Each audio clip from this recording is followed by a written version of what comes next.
చెన్నూరు ఎమ్మెల్యేకి గెలిచిన వివేక్ వెంకటస్వామి ప్రజలకు ఇచ్చిన మాటలను మర్చిపోయారని బీఆర్ఎస్ మాజీ ఎమ్మెల్యే బాలకోసమన్ విమర్శించారు.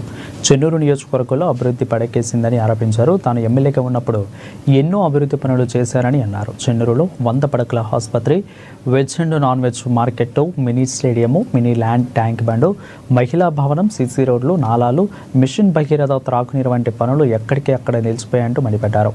పనులు పూర్తి స్థాయిలో చేయకపోతే త్వరలోనే పార్టీ నాయకులు కార్యకర్తలతో పెద్ద ఎత్తున మున్సిపల్ కార్యాలయాన్ని ముట్టడిస్తామని హెచ్చరించారు.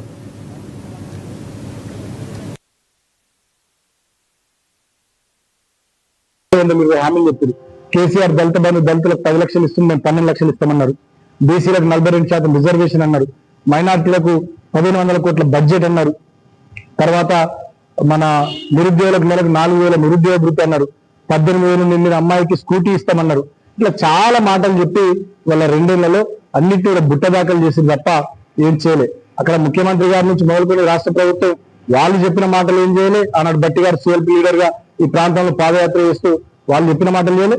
ఇక్కడ ఎమ్మెల్యే గారు గెలవడానికి ఆయన ఇచ్చినటువంటి హామీలు అది కూడా చేయలే.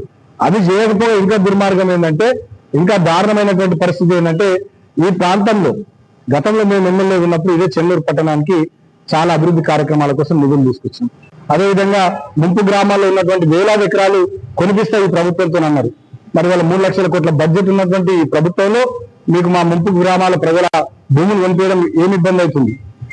ఆనాడు మాట ఇచ్చిన హరీష్ రావు గారు వచ్చినప్పుడు, అన్న మన కరకట్టలు కడగా ప్రభుత్వం రాగానే, అన్న మనం ముంపు గ్రామాల భూములు కొనుక్కుందాం ప్రభుత్వం రాగానే హరీష్ గారు మాట ఇచ్చింది. ఇవాళ మా గవర్నమెంట్ వచ్చింటే డెఫినెట్ గా నేను ఆ పని చేసేటండి. 2 ఏళ్ళ మీరు ఎందుకు చేస్తలేరు? త్వరలో ఆ ముంపు గ్రామాల్లో బహుశా నేను అనుకోవడం మార్చి నెల అనుకుంటున్నా, ఆ 26 ముంపు గ్రామాల్లో కూడా నెల రోజుల పాటు పాదయాత్ర చేయబోతా ఉన్నా. అక్కడి గ్రామస్తులు, అక్కడి ప్రజలు కూడా డెఫినెట్ గా మాకు సపోర్ట్ చేయాల్సిందిగా నేను కోరుతూ, ఇట్లా పట్టణంలోని సమస్యల పరిష్కారంలో కానీ, అభివృద్ధి పనులను వేగవంతం చేయడంలో కానీ, గ్రామాలకు సంబంధించినటువంటి ఇబ్బందులు పరిష్కరించుకోవడంలో కానీ భవిష్యత్తులో మా పార్టీ సీరియస్ గా పోరాటం చేస్తుంది. మేము చేసే కార్యక్రమాలకు సంబంధించి మీరందరూ కూడా మాకు కలిసి రావాలి, కదిలి రావాలి, మాకు మీ ఆశీర్వాదం ఇవ్వాలి.